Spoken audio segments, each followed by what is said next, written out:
ಕಾಂಗ್ರೆಸ್ ಮುಖಂಡರ ಆಕ್ರೋಶವನ್ನು ಗಮನಿಸ್ತಾ ಇದ್ರಿ ನೀವು. ಅಬ್ದುಲ್ ಹತ್ಯೆಗೆ ಪ್ರಚೋದನಕಾರಿ ಭಾಷಣ ಕಾರಣ ಸಿನಿಮಾ ಸ್ಟೈಲಲ್ಲಿ ಮಾತಾಡೋರನ್ನ ಅರೆಸ್ಟ್ ಮಾಡಬೇಕು. ಮುಸ್ಲಿಂ ಮುಖಂಡ ಉಸ್ಮಾನ್ ಆಕ್ರೋಶ, ಅವ್ರು ಪ್ರಚೋದನೆ ಕೊಟ್ಟಿದ್ದಕ್ಕೆ ಇವಾಗ ಕೊಲೆ ಆಗಿದೆ. ಹಾಗಾಗಿ ಆ ಪ್ರಚೋದನೆ ಕೊಡೋರನ್ನ ನೀವು ಫಸ್ಟ್ ಅರೆಸ್ಟ್ ಮಾಡಿ ಅಂತ ಆಕ್ರೋಶವನ್ನು ಹೊರ ಹಾಕ್ತಾ ಇದ್ದಾರೆ. ಆ ಮೂಲಕ ಸಿಟ್ಟನ್ನು ಪ್ರದರ್ಶಿಸ್ತಾ ಇದ್ದಾರೆ. ಅಲ್ಲಿ ಮಾಜಿ ಶಾಸಕರು ಮೊಯ್ದೀನ್ ಬಾಬಾ ಎಲ್ಲ ಬಂದು ಅವ್ರನ್ನ ಸಮಾಧಾನ ಮಾಡೋ ಪ್ರಯತ್ನ ಮಾಡಿದ್ರು. ಬಟ್ ಯಾರ ಮಾತನ್ನು ಕೇಳುವಂತಹ ಹಂತದಲ್ಲಿ ಮುಸ್ಲಿಂ ಮುಖಂಡರು ಇಲ್ಲ.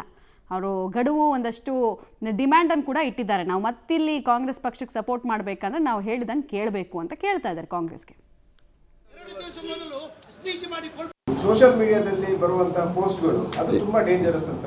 ಇಲ್ಲ, ಸೋಷಿಯಲ್ ನೋಡಿ ನೋಡಪ್ಪ, ಇದು ಪ್ರೆಸ್ ಕಾನ್ಫರೆನ್ಸ್, ದಯವಿಟ್ಟು ನೀವು ಅದು ಮಾತಾಡಬೇಡಿ. ಒಂದು ನಿಮಿಷ ಸುಮ್ಮನೆ ಇರಿ, ನೀವು ಸುಮ್ಮನೆ ಇರಪ್ಪ ಇಲ್ಲಿ, ನೀನು ಸುಮ್ಮನೆ ಇರಪ್ಪ ಇಲ್ಲಿ, ಸುಮ್ಮನೆ ಇರಪ್ಪ ನೀವು. ಇವ್ರನ್ನ ಕಳಿಸ್ರಿ ಆಚೆ, ಅವ್ರನ್ನ ಹೊರಗಾಕ್ರಿ ಅವ್ರನ್ನ. ಸೋಷಿಯಲ್ ಮೀಡಿಯಾದಲ್ಲಿ ಬರುವಂತಹ ಪೋಸ್ಟ್ಗಳು ಅದು ತುಂಬಾ ಡೇಂಜರಸ್ ಅಂತ. ಇಲ್ಲ, ಸೋಷಿಯಲ್ ನೋಡಿ ನೋಡಪ್ಪ, ಇದು ಪ್ರೆಸ್ ಕಾನ್ಫರೆನ್ಸ್, ದಯವಿಟ್ಟು ನೀವು ಅದು ಮಾತಾಡಬೇಡಿ. ಒಂದು ನಿಮಿಷ ಸುಮ್ಮನೆ ಇರಿ, ನೀವು ಸುಮ್ಮನೆ ಇರಪ್ಪ ಇಲ್ಲಿ, ನೀನು ಸುಮ್ಮನೆ ಇರಪ್ಪ ಇಲ್ಲಿ, ಸುಮ್ಮನೆ ಇರಪ್ಪ ನೀವು. ಇವ್ರನ್ನ ಕಳಿಸ್ರಿ ಆಚೆ, ಅವ್ರನ್ನ ಹೊರಗಾಕ್ರಿ ಅವ್ರನ್ನ. ಸೋಷಿಯಲ್ ಮೀಡಿಯಾದಲ್ಲಿ ಬರುವಂತಹ ಪೋಸ್ಟ್ಗಳು ಅದು ತುಂಬಾ ಡೇಂಜರಸ್ ಅಂತ. ಇಲ್ಲ, ಸೋಷಿಯಲ್ ನೋಡಿ ನೋಡಪ್ಪ, ಇದು ಪ್ರೆಸ್ ಕಾನ್ಫರೆನ್ಸ್, ದಯವಿಟ್ಟು ನೀವು ಅದು ಮಾತಾಡಬೇಡಿ. ಒಂದು ನಿಮಿಷ ಸುಮ್ಮನೆ ಇರಿ, ನೀವು ಸುಮ್ಮನೆ ಇರಪ್ಪ ಇಲ್ಲಿ, ನೀನು ಸುಮ್ಮನೆ ಇರಪ್ಪ ಇಲ್ಲಿ. ಮಂಗಳೂರಿಗೆ ದಿನೇಶ್ ಗುಂಡೂರಾವ್ ಅವರು ಭೇಟಿ ಕೊಟ್ಟಂತಹ ಸಂದರ್ಭದಲ್ಲಿ ಏನೇನಾಯ್ತು ಅನ್ನೋದನ್ನ ನಾವು ಹೇಳ್ತಾ ಇದ್ವಿ. ಹೇಗೆ ದಿನೇಶ್ ಗುಂಡೂರಾವ್ ಅವರು ಉಸ್ತುವಾರಿ ಸಚಿವರು ಪ್ರೆಸ್ ಮೀಟ್ ಮಾಡಬೇಕಾದ್ರೆ ನೀವು ಹಿಂಗೆ ಮಾತಾಡಬೇಕು ಅಂತ ಡಿಕ್ಟೇಟ್ ಮಾಡ್ದಂಗಿತ್ತು ಕಾಂಗ್ರೆಸ್ ಮುಖಂಡ ಒಬ್ಬ ಮಾತಾಡಿದಂತಹ ರೀತಿ. ಹೀಗಾಗಿ ಸಹಜವಾಗಿ ಉಸ್ತುವಾರಿ ಸಚಿವರು ಗರಂ ಆಗಿದ್ದಾರೆ. ನೀವು ಹೇಳ್ದಂಗೆಲ್ಲ ಆಗಲ್ಲ ಅಲ್ಲಿ ಅಂತ ಡೀಟೇಲ್ಸ್ ಕೊಡ್ತಾರೆ. ಸುಕ್ಪಾಲ್ ನೇರ ಸಂಪರ್ಕದಲ್ಲಿ ಜಾಯ್ನ್ ಆಗ್ತಾರೆ. ಸುಕ್ಪಾಲ್, ಅಬ್ದುಲ್ ರಹಿಮಾನ್ ಹತ್ಯೆಯಿಂದ ಸಿಟ್ಟಾಗಿದ್ದಾರೆ, ಅಂತರ ಕಾಯ್ದುಕೊಳ್ಳೋದಕ್ಕೆ ಬಯಸ್ತಾ ಇದ್ದಾರೆ ಕಾಂಗ್ರೆಸ್ ಮುಖಂಡರು, ಒಪ್ಕೊಳ್ಳೋಣ. ಬಟ್ ಒಬ್ಬರು ಜಿಲ್ಲೆಯ ಇನ್ಚಾರ್ಜ್ ಮಿನಿಸ್ಟರ್ ಬಂದು ಪ್ರೆಸ್ ಮೀಟನ್ನು ಮಾಡಬೇಕಾದ್ರೆ ಅವ್ರು ಮಾತಾಡಬೇಕಾದ್ರೆ ಇವರು ಅಡ್ಬಾಯ್ ಹಾಕ್ತಾರೆ, ನೀವು ಹಿಂಗೆ ಮಾತಾಡಬೇಕು ಅಂತ ಡಿಕ್ಟೇಟ್ ಮಾಡೋ ದಾಟಿಯಲ್ಲಿ ಮಾತಾಡ್ತಾರೆ ಅಂದರೆ that is also not correct. ಅದನ್ನು ಒಪ್ಕೊಳ್ಳೋದಕ್ಕಾಗಲ್ಲ. ಸೊ ಏನೇನಾಯಿತು ಅಂತ ಅಲ್ಲಿ ಯಾವ ರೀತಿ ಹೈ ಡ್ರಾಮಾ ಆಯಿತು?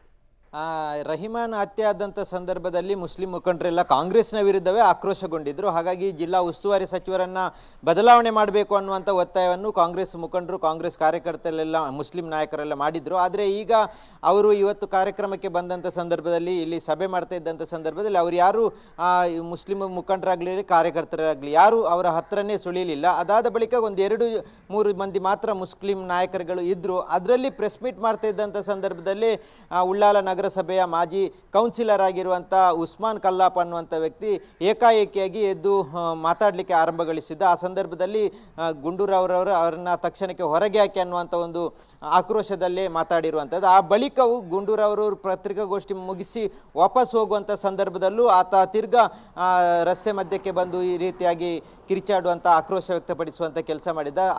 ಆತನ ಬೇಡಿಕೆ ಇರುವಂಥದ್ದು ರಹಿಮಾನ್ ಹತ್ಯೆ ಆಗಲಿಕ್ಕೆ ಬಜ್ಪೆ ಚಲೋ ಕಾರ್ಯಕ್ರಮದಲ್ಲಿ ಕೆಲವೊಂದು ಹಿಂದೂ ನಾಯಕರುಗಳು ಆಕ್ರೋಶದ ಉದ್ರೇಕಕಾರಿ ಭಾಷಣಗಳನ್ನು ಮಾಡಿದರು. ಅಂಥವರ ಮೇಲೆ ಕ್ರಮ ಕೈಗೊಂಡಿಲ್ಲ, ಅವರನ್ನು ಬಂಧಿಸಬೇಕು, ಅವರನ್ನು ಬಂಧಿಸಿದ್ದರೆ ಈ ರೀತಿಯಾದಂಥ ಹತ್ಯೆ ಆಗ್ತಾ ಇಲ್ಲ ಅನ್ನುವಂಥ ಒಂದು ಆಕ್ರೋಶ ಆತನದು. ಅದನ್ನು ಈ ರೀತಿಯಾಗಿ ಹೇಳಿದಂಥ ಸಂದರ್ಭದಲ್ಲಿ ಸಚಿವರಿಗೆ ಆಕ್ರೋಶಗೊಂಡಿದ್ದರು. ಸಚಿವರು ಆತನನ್ನು ಹೊರಗೆ ಕಳಿಸಿ ಅನ್ನುವಂಥದ್ದನ್ನು ಹೇಳಿದರೆ, ಮತ್ತೆ ಆತ ಮಾಧ್ಯಮದ ಜೊತೆ ಮಾತಾಡಿದಾಗಲೂ ಅದನ್ನೇ ಹೇಳಿರುವಂಥದ್ದು, ನಮಗೆ ಯಾರು ಪ್ರಚೋದನೆ ಮಾಡ್ತಾ ಇದ್ದಾರೆ ಅವರನ್ನು ಬಂಧಿಸಬೇಕು, ಆ ಬಂಧಿಸುವ ಕೆಲಸವನ್ನು ಪೊಲೀಸರು ಮಾಡಲಿಲ್ಲ, ಪೊಲೀಸರು ಸರ್ಕಾರದ ಒತ್ತಡ ಇದೆ ಅನ್ನುವಂಥ ಒಂದು ಆರೋಪವನ್ನು ಆತ ಮಾಡಿರುವಂಥದ್ದು.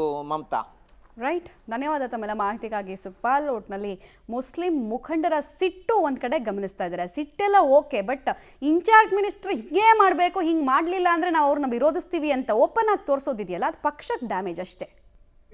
ಬರುವಂತಹ ಪೋಸ್ಟ್ಗಳು ಅದು ತುಂಬಾ ಡೇಂಜರಸ್ ಅಂತ. ಇಲ್ಲ, ಸೋಷಿಯಲ್ ನೋಡಿ ನೋಡಪ್ಪ, ಇದು ಪ್ರೆಸ್ ಕಾನ್ಫರೆನ್ಸ್, ದಯವಿಟ್ಟು ನೀವು ಅದು ಮಾತಾಡಬೇಡಿ. ಒಂದು ನಿಮಿಷ ಸುಮ್ಮನೆ ಇರಿ, ನೀವು ಸುಮ್ಮನೆ ಇರಪ್ಪ ಇಲ್ಲಿ, ನೀನು ಸುಮ್ಮನೆ ಇರಪ್ಪ ಇಲ್ಲಿ, ಸುಮ್ಮನೆ ಇರಪ್ಪ ನೀವು. ಇವ್ರನ್ನ ಕಳಿಸ್ರಿ ಆಚೆ, ಅವ್ರನ್ನ. ನಾವೇಳುವುದಷ್ಟೇ, ಯಾರಿಂದಾಗಿ ತಪ್ಪಾಗಿದೆ, ಈ ಬಜ್ಪೆಯಲ್ಲಿ ಮೊನ್ನೆ ಬಜ್ಪೆ ಚಲೋ ಮಾಡಿ ಯಾರು ಸ್ಪೀಚ್ ಮಾಡಿ ಕೊಲ್ಲಬೇಕು ಅಂತೇಳಿ ಆದೇಶ ಮಾಡಿದ್ದಾರೆ, ಅವರನ್ನು ಶೀಘ್ರವಾಗಿ ಅರೆಸ್ಟ್ ಮಾಡಿ. ನಾವು ಸಪೋರ್ಟ್ ಮಾಡೋದು ಬೇಡ, ನಮಗೆ ನ್ಯಾಯ ಕೊಡಿ ಅಷ್ಟೇ. ಯಾರು ಅಮಾಯಕರು ಜೀವ ಹೋಗಬಾರ್ದು. ಜೀವ ಹೋದ್ರೆ ನಾವೆಲ್ಲ ಒಂದು ಸರ್ತಿ ಸೇರ್ಬೋದು ಅಷ್ಟೇ, ಅವರ ಮನೆಯವರಿಗೆ ನಷ್ಟ. ನಾವು ಹೇಳಿದ ಅದೇ ಕೇಳಲಿಕ್ಕಾಗಿ ಬಂದೆ, ನ್ಯಾಯ ಕೊಡಿ ಅಷ್ಟೇ. ಯಾರಿಗೂ ಈ ದಕ್ಷಿಣ ಕನ್ನಡ ಜಿಲ್ಲೆಯಲ್ಲಿ ಎಷ್ಟು ಮರ್ಡರ್ ಆಯಿತು, ಯಾರು ಸ್ಪೀಚ್ ಮಾಡ್ತಾರೆ ಕೊಲ್ಲಬೇಕು, ಅವರನ್ನು ತೆಗಿಬೇಕು, ಟೈಮ್ ಇಡ್ತಾರೆ, ಪಿಕ್ಚರ್ ಸ್ಟೈಲ್ ಡೈಲಾಗ್ ಹೊಡಿತಾರೆ, ಅವರನ್ನು ಹಿಡಿಯುವಂಥ ಕೆಲಸ ಮಾಡಿ ಅಷ್ಟೇ. ಅಲ್ಲಲ್ಲ, ಅವರೇನು 11 ಗಂಟೆಗೆ ಮಾತಾಡಲಿಕ್ಕೆ ಅವಕಾಶ ಕೊಡ್ತೇನೆ ಅಂತ ಹೇಳಿದ್ದಾರೆ. ನಾವು ಹೇಳಿದ್ದು ಇಷ್ಟೇ, ಯಾರಿಂದಾಗಿ ಇಲ್ಲಿ ತಪ್ಪಾಗಿದೆ, ಯಾರ ಜೀವ ಹೋಗಬಾರ್ದು, ಎಲ್ಲ ಶಾಂತಿಯುತವಾಗಿ ದಕ್ಷಿಣ ಕನ್ನಡದಲ್ಲಿ ಒಳ್ಳೆಯದಲ್ಲಿ ಇರಬೇಕು ಅಷ್ಟೇ ನಮ್ಮ ಉದ್ದೇಶ ಅಷ್ಟೇ. ನಾವು ಏನು, ನಾವೆಲ್ಲ ಕಾಂಗ್ರೆಸ್ಸೇ. ನಾವು ಹೇಳುವುದಷ್ಟೇ, ನಮ್ಮ ಸರ್ಕಾರ ಇದೆ, ಪೊಲೀಸ್ ಅಧಿಕಾರಿಗಳಿಗೆ ಒಳ್ಳೆ ಸೂಚನೆಯನ್ನು ಕೊಡಿ.